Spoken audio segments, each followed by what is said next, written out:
Hello friends. Indo German tool room Indore का ये Jabalpur extension centre है। मैं Shobhit Singh Gehlot, trainee engineer IGTR extension centre Jabalpur. आज आपको फंडामेंटल्स ऑफ सीएनसी मशीनिंग पे एक वेबिनार देने जा रहा हूँ। इंडो जर्मन टूल रूम, जैसा कि आप जानते हैं, एक स्किल प्रोवाइडिंग संस्था है। It is a central government autonomous body. इसका Jabalpur centre government ITI model campus Damohnaka Jabalpur में स्थित है। अभी due to lockdown and this period we provide training online.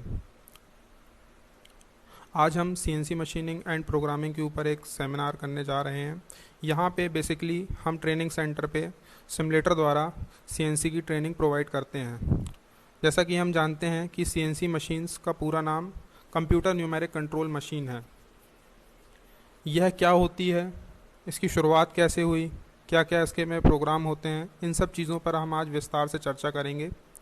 सबसे पहले हम जान लेते हैं कि सीएनसी मशीनों का यूज़ क्यों किया जाता है।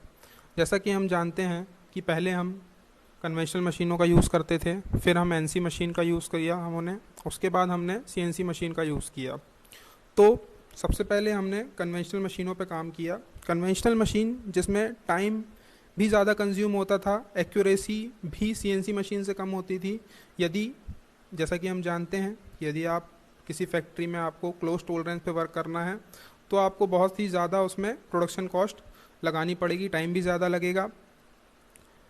इसी के कंपैरिजन में यदि हम सीएनसी की बात करें तो सीएनसी में लेस टाइम कंज्यूमिंग मशीन है, एक्यूरेसी भी यहाँ पे बहुत ज़्यादा है और क्लोज टॉलरेंस पे भी हम वर्क कर सकते हैं। हम जानते हैं कि लेथ मशीन, जैसा कि एक कन्वेंशनल लेथ होती है, उस पे यदि आप 100 जॉब्स आपको बनाने हैं तो आपको मैक्सिमम जो टाइम लगेगा वह सीएनसी में बहुत ही ज़्यादा मिनिमम लगेगा। अब यहाँ पे आप सामने जो स्लाइड देख रहे हैं उसमें हिस्ट्री ऑफ सीएनसी मशीन्स है, तो उस पर ज़्यादा मैं चर्चा नहीं करूँगा। बस आपको बताना चाहूँगा कि 1955 में यूएस एयरफोर्स ने सबसे पहले कुछ मशीनिंग कॉम्प्लेक्स, उनकी मशीनों की कुछ कॉम्प्लेक्सिटी को दूर करने के लिए कुछ प्रोग्राम्स डेवलप किए, कुछ टॉलरेंस उनकी क्लियर करने के लिए उन्होंने एयरक्राफ्ट पार्ट्स में इसका यूज़ किया। फिर 1959 में एमआईटी इंस्टीट्यूट ने क्या किया, एक प्रोग्राम टूल्स बनाया, जहाँ पे उन्होंने एक लैंग्वेज डेवलप की, कुछ प्रोजेक्ट बनाए इसके ऊपर। देखिए आप यहाँ से धीरे धीरे इन्होंने क्या किया, वहाँ पे इस पर इम्प्लीमेंटेशन करते गए, कुछ इनको उसमें प्रॉब्लम्स भी जनरेट हुई और उसके बाद ऐसा करते हुए 1960, 80, 97 में इन्होंने क्या किया, विथ ऑपरेटिंग सिस्टम एक सीएनसी मशीन को डेवलप्ड किया। Types of CNC machine. Types of CNC machine based on various phenomena. जैसा कि हम जानते हैं कि किसी भी प्रकार की मशीन को हम सीएनसी मशीन कह सकते हैं। यहाँ सिर्फ लेथ और मिलिंग मशीन ही नहीं, grinding machine, boring machine, jig boring machine, विभिन्न प्रकार की मशीनें, EDM machine, laser cutting machine, horizontal machining centre, vertical machining centre, milling centre, turning centre. There are various types of CNC machines which used in production and other purposes. Types of CNC machines based on turning centres. यहाँ पे हम turning centres पे बात करेंगे। जैसे कि turning CNC machine, यह machine CNC lathe machine के जैसी ही है, सीएनसी लेथ मशीन ही है ये, जिसमें हम क्या कर सकते हैं, एक बार में इसमें टरेट होता है। जैसा कि हम जानते हैं लेथ मशीन में हम टरेट लेथ हमने यूज़ की हुई है। टरेट लेथ में हम क्या करते हैं, यहाँ पे सीएनसी टरेट लेथ में एक बार में 16 टूल्स, 32 टूल्स, 32 टरेट टूल्स, इस टाइप से अपन क्या करते हैं, सीएनसी मशीनों का यूज़ करते हैं। Types of CNC machines. Milling centres. अब मिलिंग सेंटर्स, हम जानते हैं कि मिलिंग मशीन का यूज़ हम मटेरियल कट करने में, प्रोफाइल क्रिएट करने में, शेपिंग करने में, इस प्रकार हम मिलिंग का यूज़ करते हैं। The basic difference between milling and turning, anybody can say that in comment box. Vertical milling centre.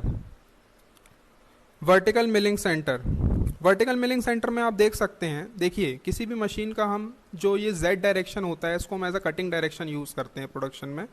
ये Z जो माइनस होता है, यही हमारा क्या होता है, कटिंग डायरेक्शन होता है। तो यहाँ हम देख रहे हैं जो स्पिंडल है Z का, ये इन वर्टिकल ओरिएंटेशन, ये वर्टिकल ओरिएंटेशन में आप देख सकते हैं। यहाँ पे ये देखिए, इस मशीन में आप देखिए horizontal milling centre, spindle in horizontal orientation, यहाँ पे आप देख सकते हैं कि जॉब एक प्लेट लगी हुई है, ये जेड डायरेक्शन जो है इस हॉरिजॉन्टल ओरिएंटेशन में है। इसका जो स्पिंडल है जिस पे हम टूल लगाएंगे यहाँ पे एक टरेट पे, इस पे ये टूल होल्डर पे, ये क्या होगा हमारा हॉरिजॉन्टल डायरेक्शन में होगा, या हम बोल सकते हैं कि ये जॉब के पैरेलल ही होगा वहाँ पे जिस डायरेक्शन में ये मूव करेगा।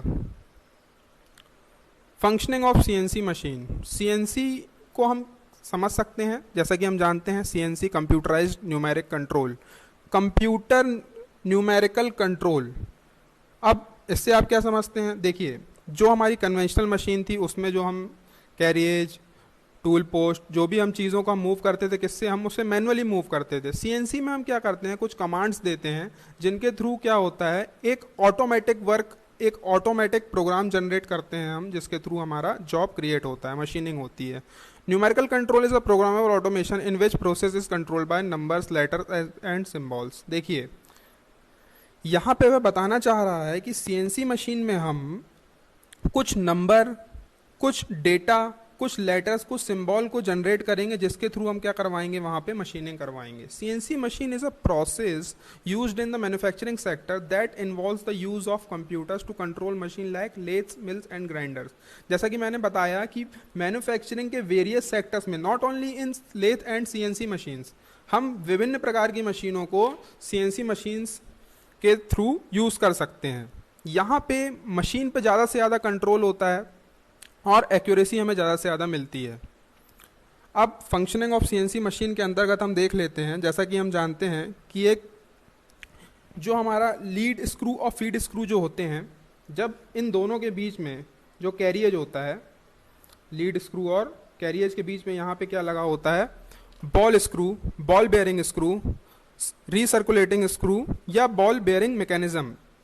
It consists of a screw spindle, a nut balls and integrated ball return mechanism as shown in figure। देखिए यहाँ पे हम समझ सकते हैं आसान शब्दों में कि जैसे कि एक शाफ्ट है, यहाँ आप एक शाफ्ट देख सकते हैं, आप इसको एज अ शाफ्ट ले सकते हैं।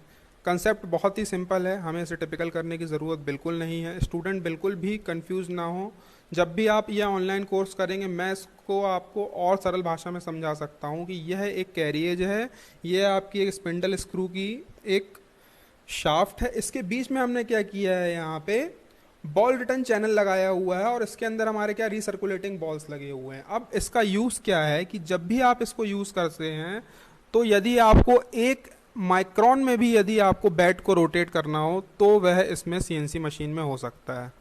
ठीक है, major components related to CNC machine tools. देखिए कुछ मेजर कंपोनेंट्स होते हैं मशीन के, मशीन कैसे वर्क करती है, इसके पीछे क्या कंसेप्ट है, सीएनसी मशीन्स हमने क्यों यूज़ की। सबसे पहले तो हम सभी को ये जान लेना चाहिए कि एक्यूरेसी जो होती है किसी भी प्रोडक्शन में, its play and major role.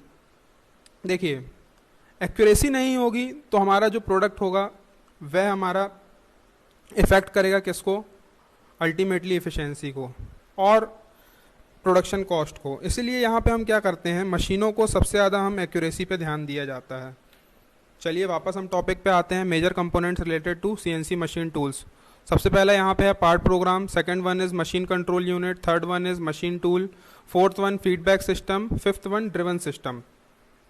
यहाँ हम जब भी बच्चों को ट्रेनिंग देते हैं तो इन सारे जो पॉइंट्स हैं इस पे हम विस्तार से उनको समझाते हैं। देखिए ये एक इंट्रोडक्टरी वीडियो है, यहाँ पे मैं आपको ज़्यादा से ज़्यादा यही बता सकता हूँ कि सीएनसी मशीन क्या होती है, कैसे वर्क होता है, लेकिन जब आप यह कोर्स ज्वाइन करेंगे उसके अंतर्गत हम आपको पूरी प्रोग्रामिंग सीएनसी मशीन के बेसिक्स से शुरू करके आखिरी तक हम आपको सब चीज़ समझाएंगे। यह मेरी गारंटी है कि हर एक बच्चा कोड सीख जाएगा, मशीन चलाना सीख जाएगा, सारी चीज़ें आपको सीएनसी की आसानी से बनने लगेंगी। पार्ट प्रोग्राम, सबसे पहले देखिए हमको यदि सीएनसी पे वर्क करना है तो सीएनसी मशीन में हम जानते हैं यह computer numeric control based machine है। मतलब हमने क्या किया है, मशीन को कंट्रोल दिया हुआ है। ठीक है, मशीन का कंट्रोल किस प्रकार से दिया हुआ है, कुछ न्यूमेरिकल नंबर में। अब न्यूमेरिकल नंबर किस टाइप के हैं ये, इसमें कुछ प्रकार के एक जी कोड यूज़ करते हैं, कुछ एम कोड यूज़ करते हैं। अच्छा, सभी बच्चे, सभी स्टूडेंट्स ये जानते होंगे कि जब हम किसी भी चीज़ को कंप्यूटर से कनेक्ट करते हैं तो वहाँ कुछ लैंग्वेज क्रिएट होती हैं।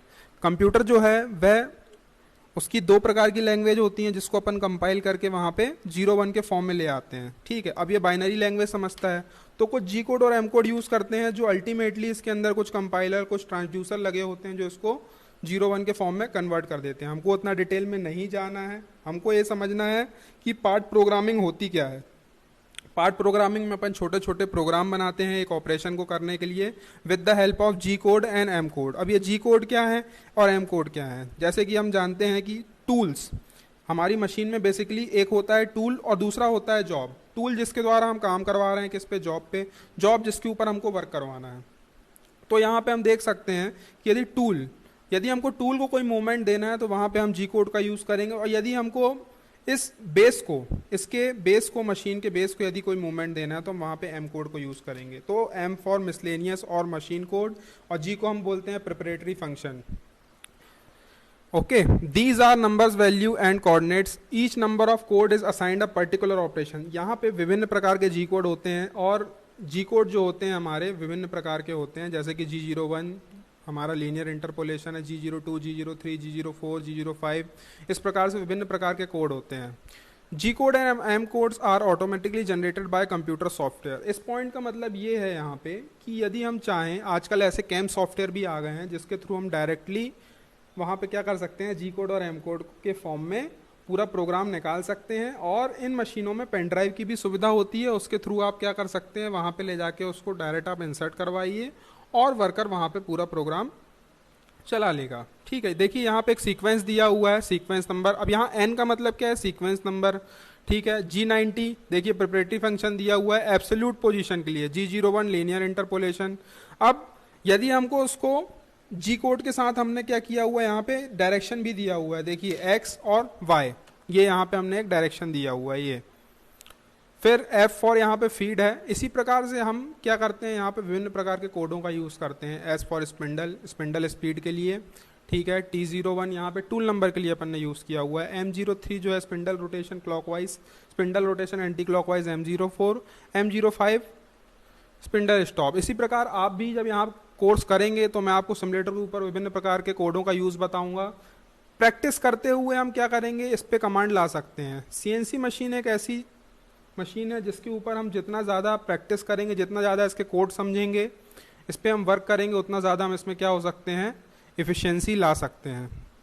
ओके, पार्ट प्रोग्रामिंग में देखिए आप, O for program number, N for sequence number, G for preparatory function, जैसा कि मैंने बताया G code for preparatory function, X Y हमारे यहाँ पे एक्सिस के लिए है, M फॉर मिसलेनियस फंक्शन, या इसको मशीन कोड भी कहा जाता है। हर मशीन के अनुसार जी कोड एम कोड अलग अलग हो सकते हैं। मैंने आपको एक चीज़ बताना भूल गया है, यहाँ पे हम जानते हैं कि हमारी मशीन अभी कंप्यूटर के थ्रू कनेक्ट है। अब यहाँ कुछ कंप्यूटर प्रोग्रामिंग है। अब जैसा कि हम जानते हैं कि नोकिया का एक फ़ोन होता है जिसमें हमारा विंडोज़ सपोर्ट करता है और कुछ फ़ोन एंड्रॉयड भी होते हैं, उसी प्रकार मशीन में भी कुछ कंट्रोल होते हैं। ठीक है, जैसे हाइडन, हैंग, फानूक, सीमेंस और भी बहुत सारे कंट्रोल हैं जिस पे मशीन वर्क करती है।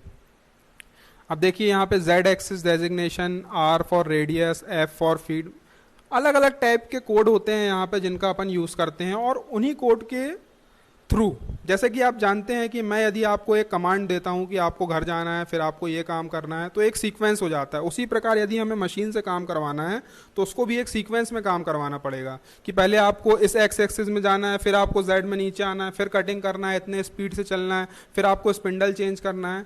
तो यह बच्चों को हमको जो समझाना पड़ता है, यह हमारे समझाने का तरीका होता है जिसके थ्रू हम क्या करते हैं, उनको CNC मशीन की बारीकियों से हम अवगत करवाते हैं। यहाँ पे Indo German tool room basically आपको क्या करता है, मशीनों से इस प्रकार कनेक्ट करता है कि आप वहाँ पे मशीन में अपनी प्रोफिशिएंसी कितनी ज़्यादा दे सकते हैं, यह Indo German tool room create कर देता है।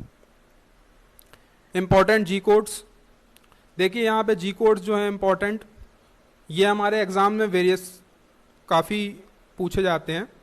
G00 rapid traverse, G01 linear interpolation, G02 circular interpolation, G03 circular interpolation counter clockwise, G20 G70 inch units. देखिए यहाँ G20 G/G70 लिखा हुआ है, इसका मतलब यह है कि यह कोड G20 और G70 दोनों इंच में यूनिट्स को प्रोवाइड करने के लिए यूज़ किया जाता है। हम जानते हैं कि मैकेनिकल इंजीनियरिंग में हम mm में वर्क करते हैं, but some designs are inch, तो हम क्या करेंगे वहाँ पे G20 और G70 का यूज़ करेंगे। फिर यहाँ पे G80, G81, G82, G83, G90, इस प्रकार कुछ साइक्लिक प्रोग्रामिंग भी होती हैं।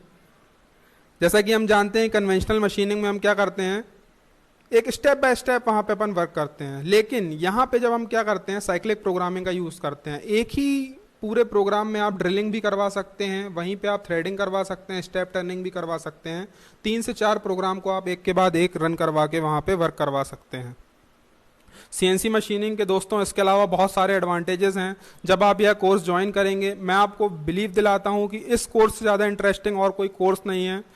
यदि आप इस लॉकडाउन के दौरान कोई कोर्स करना चाहते हैं तो आप सीएनसी मशीनिंग का कोर्स कीजिए। सभी मैं स्टूडेंट्स से एक प्रकार से यह आग्रह करता हूं कि यदि आप अपनी मशीनिंग कैपेबिलिटी इन सीएनसी टेक्नोलॉजी बढ़ाना चाहते हैं तो इंडो जर्मन टूल रूम के इस कोर्स को जरूर ज्वाइन करें। देखिए यहाँ कुछ important M codes, miscellaneous codes, machine codes दिए गए हैं, जैसा कि M00 program stop, M01 optional program stop, M02 program end. देखिए विभिन्न प्रकार के कोड हैं, हमें इसमें परेशान होने की ज़रूरत नहीं है। जब हम कोडिंग सीखते हैं, हम डेली कुछ प्रोग्राम बनाते हैं, डेली उनको देखते हैं, तो हमें धीरे धीरे क्या होता है वह कोड हमको रिमेंबर होने लगते हैं कि इस कोड का यह यूज़ है। जैसे मैं अभी आपको फ्लुएंटली ये चीज़ बहुत तेज़ी से बता रहा हूँ, एक टाइम ऐसा आएगा जब आप इस पर प्रैक्टिस कर लेंगे तो आपको भी यह चीज़ें क्या होंगी, धीरे धीरे बहुत ही फ्रिक्वेंटली बनने लगेंगी। ठीक है, आईटीआई वालों को बेसिकली ये चीज़ें एग्जाम में बहुत ही ज़्यादा पूछी जाती हैं, इसलिए मैं उनसे यह निवेदन करता हूँ कि आप बहुत ही अच्छे से ये सब चीज़ें पढ़ा करें। मशीन कंट्रोल यूनिट, अब हम देखते हैं कि देखिए अब मशीन को तो हमने कंट्रोल दे दिया है कि यार मशीन से हम कंट्रोल करवाएंगे, उसमें कंप्यूटर के कुछ प्रोग्राम लगा देंगे, लेकिन इस मशीन कंट्रोल यूनिट का भी कुछ वर्क होता है। ये मशीन कंट्रोल यूनिट कैसे वर्क करती है, ठीक है, उस पर हम थोड़ी सी चर्चा कर लेते हैं। कि सामने मशीन की एक पैनल होती है, देखिए मैं आपको बता दे रहा हूँ, अभी मशीन के सामने एक पैनल होती है, हम देख लेते हैं। जैसे कि ये एक मशीन है, आप यहाँ देख रहे होंगे, ये मशीन के सामने एक पैनल दी हुई है, ठीक है, इसके पीछे कुछ इलेक्ट्रिक यूनिट है, ठीक है, यहाँ ये बेड है। तो हम जानते हैं कि इस मशीन में जब हम क्या करते हैं, कुछ डेटा, कुछ एंट्री प्रोवाइड करवाते हैं, इसके थ्रू एक प्रोग्राम जनरेट करवा देते हैं और उसी प्रोग्राम से फिर बाद में मशीनिंग होती है।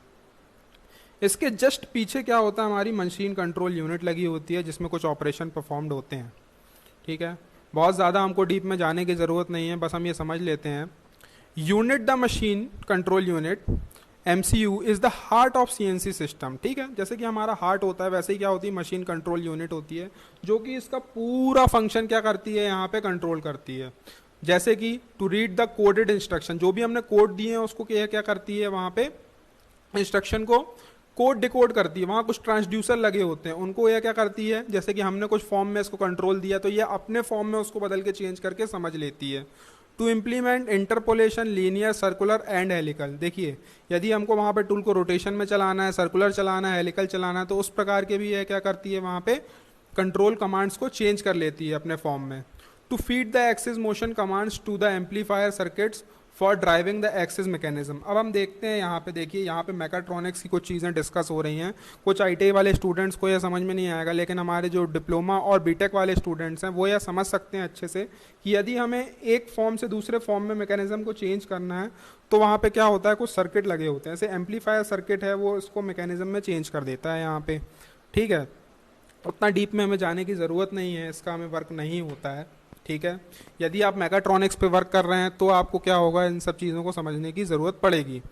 फिर क्या लिखा हुआ है, देखिए to receive the feedback signal of position and speed for each drive axes. अब यदि आप जानते हैं कि यदि आपको आपका जो बेड है लेथ मशीन पे, ठीक है, यदि आपको उसको एक्स एक्सिस में मूव करना है, वाई एक्सिस में मूव करना है, अब आपने तो यहाँ से कमांड दे दी, लेकिन वो एक्स में गया, वाई में गया या नहीं गया, यही फीडबैक सिग्नल्स को वो क्या करता है, वहाँ से ड्राइव एक्सेस के थ्रू ले लेता है। ठीक है, कौन, मशीन कंट्रोल यूनिट। मैं आपको बताता जा रहा हूँ, यह मशीन कंट्रोल यूनिट हर मशीन के अंदर एज अ हार्ट सेंटर काम करती है। ठीक है, to implement auxiliary control function such as coolant और spindle on off tool change. देखिए विभिन्न प्रकार के फंक्शन, सिर्फ टूल चेंज नहीं, मशीन एक्सेस को रोटेशन नहीं करना, विभिन्न प्रकार के फंक्शनों के लिए मशीन कंट्रोल यूनिट का यूज़ किया जाता है। यहाँ पे एक डायग्राम बना हुआ है, देखिए आपने कुछ चीज़ यहाँ से इनपुट करवाई, वह मशीन कंट्रोल यूनिट में गई, फिर यहाँ पे डेटा प्रोसेस हुआ और कंट्रोल लूप यूनिट। देखिए कंट्रोल लूप यूनिट क्या है, जो कि यहाँ से जो फीडबैक आ रहा है उसको लेगी, फिर वापस डेटा लेगी, यदि यह सही नहीं होगा तो यहाँ पे शो कर देगी कि यार आपने कोड गलत यूज किया है यहाँ पे, ठीक है। देन डिस्प्ले यूनिट, अब आप देख रहे हैं यहाँ से आप इनपुट दे रहे हैं, डिस्प्ले आ रहा है। यदि आप कोई भी डेटा सीएनसी मशीन में गलत प्रोवाइड करते हैं तो वह क्या होगा, फीडबैक सिस्टम के थ्रू वापस मशीन में आएगा। उसके बाद आपको मशीन पे एक डिस्प्ले शो होगा कि यह कोड आपने गलत डाला हुआ है। कुछ ड्राइविंग सिस्टम है, एक फीडबैक डिवाइस है, यहाँ पे देखिए मशीन टूल है। हम जानते हैं कि जब आप किसी भी प्रकार का डेटा मशीन में फीड करते हैं वह एक मैकेनिज्म द्वारा, मैकाट्रॉनिक्स का एक मैकेनिज्म है, कुछ सर्किट लगे होते हैं, ट्रांसड्यूसर लगा होता है, जिसके थ्रू क्या होता है मशीन टूल को फिर रोटेशन प्रोवाइड होता है। देखिए सबसे पहले तो आपने क्या किया, यहाँ से इसको इनपुट दे दिया, ठीक है। वह इनपुट यहाँ पे इसने इसके बाइनरी फॉर्म में यहीं पे कन्वर्ट कर लिया। उसके बाद इसने यही फॉर्म उस ड्राइविंग सिस्टम को दिया। ड्राइविंग सिस्टम वहाँ पे मतलब मोटर्स लगी होती हैं। अब मैं आपको बता दूं कि सीएनसी में जो हमारी नॉर्मल मोटर हैं, इस प्रकार की मोटर यूज़ नहीं होती, वहाँ स्टेप अप मोटर यूज़ होती हैं, सर्वो मोटर यूज़ होती हैं। इन मोटर्स में क्या होता है, these motor contains large amount of fluctuation of load. मतलब यदि आप चाहते हैं कि यह मशीन 1200 आरपीएम पे चल रही है, अगले ही सेकंड 800 पे आ जाए, फिर 1500 पे चले जाए, तो इस प्रकार के जो चीज़ें होती हैं वह अपन किसके थ्रू करवाते हैं, सर्वो मोटर और स्टेप अप मोटर के थ्रू करवाते हैं। अब आइए आगे देखते हैं मशीन कंट्रोल यूनिट। यहाँ पे आप देख सकते हैं सीएनसी ऑपरेटर पैनल।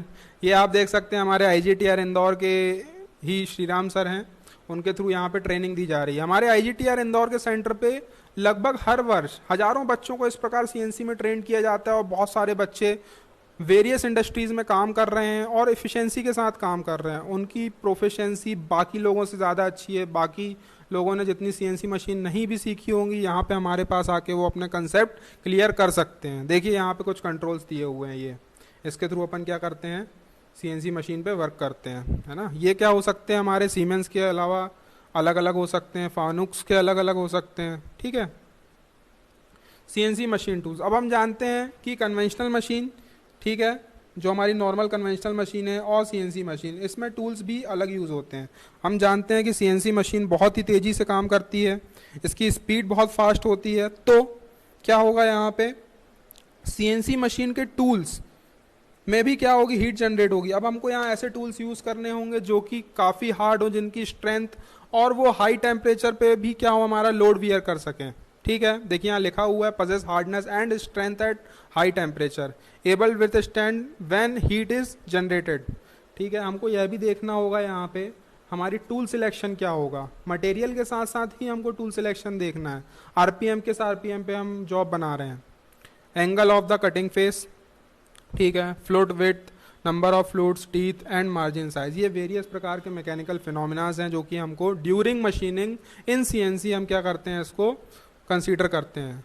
फिर next point is that CNC tool material कौन कौन से हो सकते हैं, देखते हैं। Carbon steel, high speed steel, solid carbide, ceramics etcetera. और भी वेरियस प्रकार के मटेरियल्स होते हैं जिनके थ्रू अपन क्या करते हैं, यहाँ पे सीएनसी मशीन टूल्स का यूज़ करते हैं। देखिए सीएनसी मशीन टूल्स मैंने आपको दिखाए गए हैं। सीएनसी टर्निंग के लिए एक टूल दिखाया गया है यहाँ पे। देखिए कितने फाइन तरीके से यहाँ पे मशीन वर्क करती है, आप देख सकते हैं। सीएनसी मिलिंग मशीनिंग का भी टूल दिखाया गया है, कटर्स दिखाए गए हैं वहाँ पे। अब इसके बाद नेक्स्ट पॉइंट है सीएनसी कटिंग फ्लूइड्स। जैसा कि हम जानते हैं कूलेंट्स और कटिंग फ्लूइड्स, ठीक, लुब्रिकेटिंग ड्यूरिंग कटिंग प्रोसेस। ये क्या करता है, जब इस जॉब और टूल के बीच में जिस समय हम कटिंग करवाते हैं, हम जानते हैं, तब वहाँ पे क्या होता है, हीट जनरेशन होता है। इस हीट जनरेशन को रिकवर करने के लिए ही हम क्या करते हैं, लुब्रिकेशन का यूज़ करते हैं। Cooling the work piece at high cutting speeds. अब स्पीड, स्वाभाविक सी बात है, जब आप स्पीड हाई रखेंगे तो वहाँ पे क्या होगा, स्पीड जब आप तेज़ रखेंगे तो वहाँ पे क्या होगा, हमको हाई टेम्परेचर जनरेट हो जाएगा। उसको कूल करने के लिए हमको कूलेंट्स की ज़रूरत पड़ेगी। अब सीएनसी में हम जानते हैं कि वेरियस प्रकार के क्या हम मटेरियल यूज़ करते हैं, तो उसके अकॉर्डिंग ही हम क्या करते हैं, कूलेंट का भी यूज़ करते हैं। अब कूलेंट का यूज़ के अलावा इम्प्रूविंग टूल लाइफ। अब यहाँ पे हम जानते हैं कि यदि हम अच्छा कूलेंट यूज़ करेंगे, टूल लाइफ अपने आप बढ़ जाएगी। Improving surface finish, surface finish को भी ध्यान में रखते हुए हम टूल्स का यूज़ करते हैं। Flushing away chips from the cutting zone.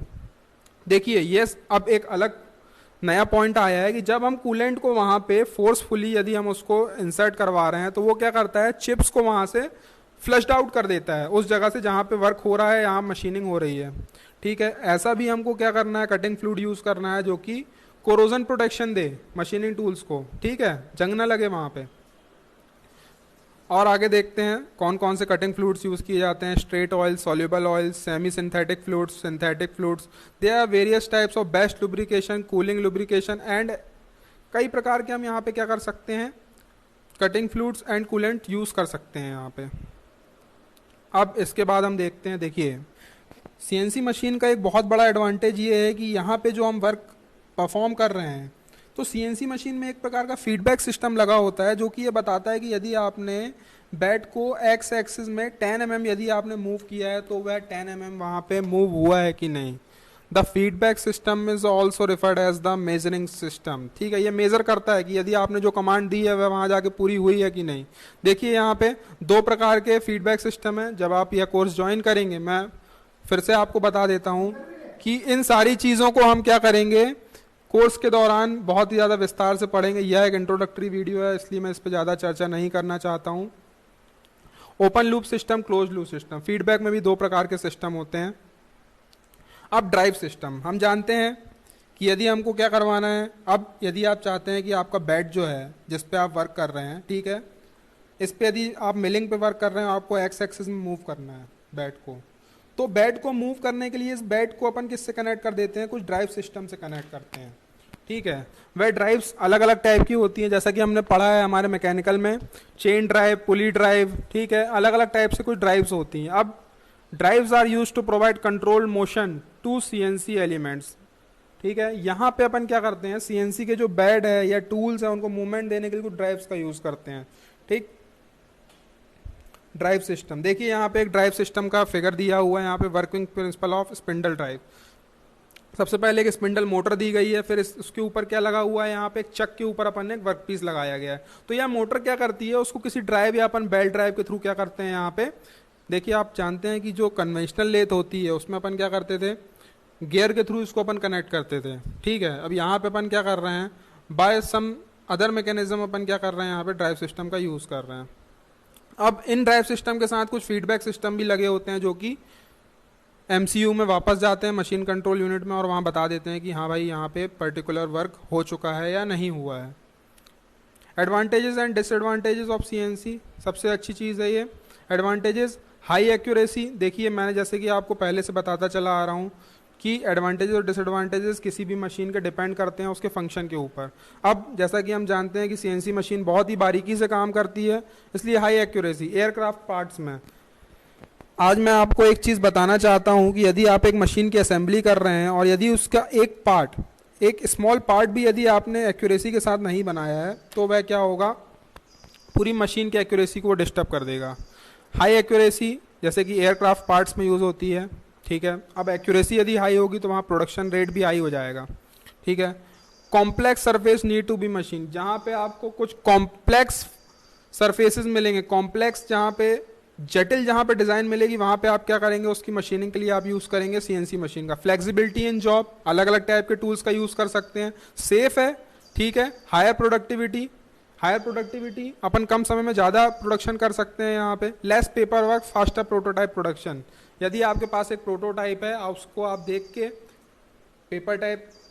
Paper work जो होता है वहाँ पे उसका अपन कम यूज़ करेंगे और यहाँ पे प्रोडक्शन को बढ़ा सकते हैं। ठीक है, किसी भी प्रोटोटाइप के अकॉर्डिंग अपन ज़्यादा से ज़्यादा प्रोडक्शन निकाल सकते हैं और पेपर वर्क का काम हमें कम से कम होता है। डिसएडवांटेज, जैसा कि अपन जानते हैं कि सीएनसी मशीन की कॉस्ट, सबसे पहले तो उसको लगवाने का ही कॉस्ट जो होता है वह ज़्यादा होता है। ठीक है, यदि आप एक सीएनसी मशीन का सेटअप कर रहे हैं पर्टिकुलर किसी भी जगह पे तो उसके लिए आपको बेस या फिर एक अच्छा एटमॉस्फेयर चाहिए। पहले तो क्या होता था कि सीएनसी मशीनें एक पर्टिकुलर टेम्परेचर पे ही वर्क करती थी, आजकल तो उसकी एमसीयू की जो यूनिट है उसको एक टेम्परेचर प्रोवाइड करवा दिया जाता है जिससे वह अलग अलग सर्टेन टेम्परेचर पे वर्क कर सकती है। अब उसके तरफ नहीं जाएंगे हम। डिसएडवांटेज दूसरा क्या है, स्किल्ड ऑपरेटर्स, भाई कोई भी मतलब अनस्किल्ड पर्सन इसको रन नहीं कर सकता, स्किल्ड ज़रूरी है। सीएनसी के बारे में नॉलेज बहुत ज़रूरी है। Computer programming knowledge required. ठीक है, अब जैसे कैम के थ्रू, यदि कंप्यूटर एडेड मैन्युफैक्चरिंग के थ्रू आजकल प्रोग्राम बनने लगे हैं, डायरेक्ट कैम पे प्रोग्राम बनाते हैं और मशीन पे लाके उसको रन करवा देते हैं, तो वह भी हमें बनना चाहिए। मेंटेनेंस कॉस्ट सीएनसी की वेरी हाई है। ठीक है, अब यदि मशीन ब्रेकडाउन में चली गई, यदि मशीन में कोई भी प्रॉब्लम आ गई तो उसको बनवाने के लिए आपको टेक्नीशियन बुलवाने पड़ेंगे और मशीन का मेंटेनेंस कॉस्ट काफ़ी डिफ़िकल्ट होता है। ये थे हमारे कुछ एडवांटेज और डिसएडवांटेजेस ऑफ सीएनसी। ठीक है, आप सभी का बहुत बहुत धन्यवाद। मैं आशा करता हूँ IGTI एक्सटेंशन सेंटर के इस कोर्स को आप ज्वाइन करेंगे, ज़्यादा से ज़्यादा इस कोर्स का लाभ लेंगे। धन्यवाद।